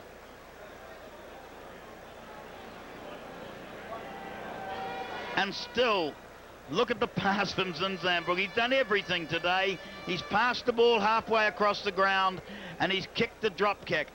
Lomu wrong-footed. Andrew did that better than people may give him credit for, because he actually stood Andrew up, went outside him, and then the rest was just a canter into the post. Watch here again on the left. Mertens puts a little chip through. Lomu on the chase.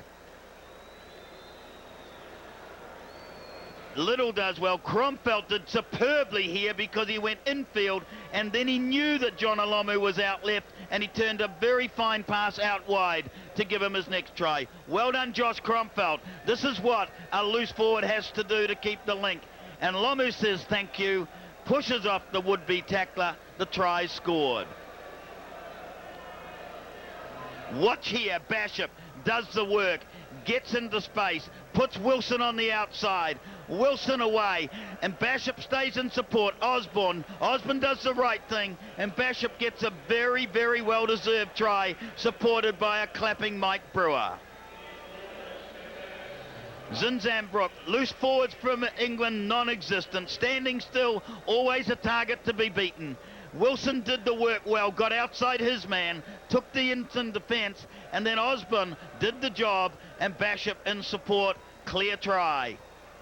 England blindside defence clearly exposed. and then they fought back. It went out. It went back infield to Dean Richards, and you keep an eye on. I think the ball will come to Dewey Morris. He goes right, left. He fires a wide one to Underwood, who I think went into touch clearly and given the try, but the All Black protestations weren't lived with by referee Hilditch. Again, the probe comes this time from Morris, who clears for Carling. Carling puts a little chip. It's charged down, but unfortunately straight back into his hands, and the English skipper scores in the corner.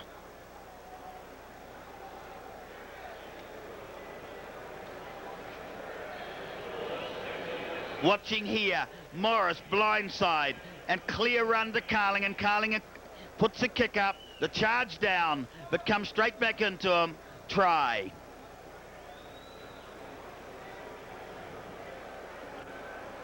Morris really working hard, drives through the tackle, but look at Bishop's skill. Not only did he stop the pass, he turned it to Lomu, and Underwood said, not again, because Lomu's gone round him and left him flying, and then Cat says, what do I do? And Lomu said, it doesn't matter, I'm going inside you, and he scored another try. A brilliant debut, a brilliant effort by the winger. Morris again, non-stop, but look at Bishop's catch, and he turned it back to Lomu so quickly.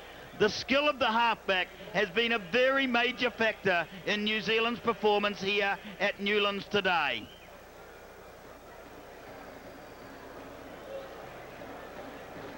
Still the tries come. Running on from Clark. Morris the tap kick, gives it to Clark. Clark makes ground, throws a wide pass. The two locks are there, but they're not going to make the tackle. Bunch tries to get it across and save, but it's a try to Carling. Well done, John. There was one other try right in the very last minute of the game scored by Rory Underwood. There's the point scorers in Rugby World Cup. Gavin Hastings 104, Thierry Lacroix 103, Andrew Merton 72. But add on the 28 he scored earlier this year against Canada, and he's got to 100 points in just 5 test matches. The interesting thing there, John Olomu, 35 points. I think now he and Mark Ellis, with 7 tries each, will be the leading try scorers in this World Cup tournament. So there it is, 6 tries, 4 to Lomu, 1 to Bishop, 1 to Cronfeld, 2 dropped goals for New Zealand, 1 by Zinzan Brook and 1 by Andrew Mertens, who added the 3 conversions and the penalty for 12 points. And for England, 29 points in reply. The final score here from Newlands in Cape Town, New Zealand 45, England 29, and we're getting set now. The build-up has started already for the World Cup final next weekend, when New Zealand will play South Africa. This is Keith Quinn on behalf of John Hart from Newlands.